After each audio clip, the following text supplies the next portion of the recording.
Hello welcome back. എല്ലാവരും സുഖമായിരിക്കുന്നല്ലോ. ഞാനിതോടെ സുഖമായിരിക്കുന്നു. അപ്പോൾ ഇന്നൊരു ഗാർഡനിങ് വീഡിയോ ആണ്. കുറച്ച് തക്കാളി വിത്തുകൾ എങ്ങനെയാണ് മുളപ്പിച്ചെടുക്കുന്നത് നോക്കാം. അപ്പോൾ എല്ലാവരും വീഡിയോ മുഴുവനായിട്ട് തന്നെ കാണാം. അപ്പോൾ ഏതായാലും എൻ്റെ കയ്യിൽ ഒരു പൊട്ടിയ ബക്കറ്റ് ഉണ്ടായിരുന്നു. അതിലോട്ട് 4 ഹോൾസ് ആക്കിയതിന് ശേഷം അടിയിലായിട്ട് വെച്ച് കൊടുക്കുന്നത് കുറച്ച് കരിയിലയാണ്. പിന്നെ അതിൻ്റെ മുകളിലോട്ടായിട്ട് കുറച്ച് സാധാ നമ്മൾ യൂസ് ചെയ്യുന്ന സോയിലാണ് ചേർത്ത് കൊടുക്കുന്നത്.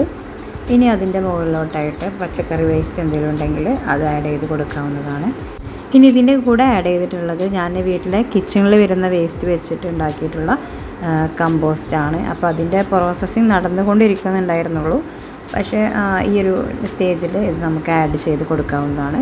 ഇനി ഇതിൻ്റെ മുകളിലോട്ടായിട്ട് കുറച്ച് കരിയിലയാണ് ചേർത്ത് കൊടുക്കുന്നത്. എന്നിട്ട് ഒക്കെ ലെയറായിട്ട് സെറ്റ് ചെയ്യുക. പിന്നെ നമ്മുടെ പോട്ടി മിക്സ് സാദാ സോയിൽ ചേർത്ത് കൊടുക്കുക.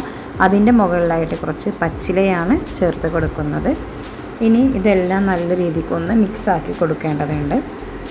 ഇനി നിങ്ങൾക്ക് പച്ചില ഇല്ലയെന്നുണ്ടെങ്കിൽ കുറച്ച് കരിയില ആണെങ്കിലും കുഴപ്പമൊന്നുമില്ല. ഇനി ഇതിൻ്റെ മുകളിലോട്ടായിട്ട് അടുത്ത ലെയറായിട്ട് കുറച്ചുകൂടെ നമ്മുടെ സാധാ മണ്ണ് ചേർത്ത് കൊടുക്കുകയാണ്. കല്ലുകളൊക്കെ ഉണ്ടെങ്കിൽ ഒന്ന് ഒഴിവാക്കുന്നത് നന്നായിരിക്കും. ഇനിയിപ്പോൾ ഞാനിവിടെ എടുക്കുന്നത് കുറച്ച് ചീനമുളകിൻ്റെ വിത്ത്, അതേപോലെ തന്നെ പിന്നെ തക്കാളി ഈ കേട് വന്ന തക്കാളി, അതായത് നമ്മളിപ്പോൾ 1 കിലോക്കൊക്കെ വണ്ടിയിലൊക്കെ വെക്കുന്ന ആൾക്കാരെ കയ്യിൽ നിന്നൊക്കെ വാങ്ങിക്കില്ല. അപ്പോൾ അവർ കവറിലാക്കി വെച്ചിട്ടുണ്ടാവും. അപ്പോൾ അതിൽ കുറേ എണ്ണം അതേപോലെ ഓവർ പഴുത്ത് കേടായതുണ്ടാവും. അപ്പോൾ അത് മാറ്റി വെക്കാം. എന്നിട്ടിപ്പോൾ ഞാനിതാ ഇതേപോലെ അതിൻ്റെ മുകളിലോട്ടായിട്ട് ഇങ്ങനെ പ്രസ് ചെയ്ത് കൊടുക്കുമ്പോൾ അതിലെ വിത്തുകളെല്ലാം ഈ മണ്ണിനോട് അങ്ങ് ചേർന്നോളും. ഇനിയിപ്പോൾ നല്ല രീതിക്കൊന്ന് അതിൻ്റെ മുകളിലുള്ള പോട്ടി മിക്സ് ഒന്ന് ലെവലാക്കി കൊടുക്കുന്നുണ്ട്. ഞാനിപ്പോൾ നനയ്ക്കുന്നില്ല, കാരണം മണ്ണ് അത്യാവശ്യം നനവുണ്ട്. അത് ഓവർ നനച്ചിട്ടുണ്ടെങ്കിൽ വിത്ത് മുളക്കാനായിട്ട് ബുദ്ധിമുട്ടുണ്ടാവും.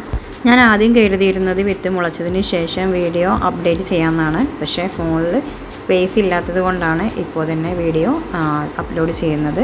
പിന്നെ ഇതിൻ്റെ പുതിയ തൈകളെല്ലാം വന്നിട്ട് ഇൻഷാ അല്ലാഹ് അടുത്ത ന്യൂ വീഡിയോ ആയിട്ട് ചെയ്യേണ്ടത്. ഇത് ഞാൻ വീട്ടിൽ തയ്യാറാക്കിയിട്ടുള്ള കമ്പോസ്റ്റാണ്. അപ്പോൾ നല്ല രീതിക്ക് സൂര്യപ്രകാശം കിട്ടുന്ന ഒരു സ്ഥലത്തേക്ക് മാറ്റി വെക്കുകയാണ്. അതേപോലെ തന്നെ നമ്മുടെ കമ്പോസ്റ്റിൻ്റെ ബാസ്ക്കറ്റും അങ്ങനെ തന്നെയാണ് വെക്കാറുള്ളത്. അപ്പോൾ വീഡിയോ ഇഷ്ടമായിട്ടുണ്ടെങ്കിൽ ചാനലൊന്ന് സബ്സ്ക്രൈബ് ചെയ്യണേ. അതേപോലെ തന്നെ ലൈക്ക് ചെയ്യുക, ഷെയർ ചെയ്യുക, നിങ്ങളുടെ കമൻറ്റ്സ് കൂടെ അറിയിക്കുക. ഇൻഷാ അല്ലാഹ് ഇനി മറ്റൊരു വീഡിയോ കാണാം. Thank you for watching.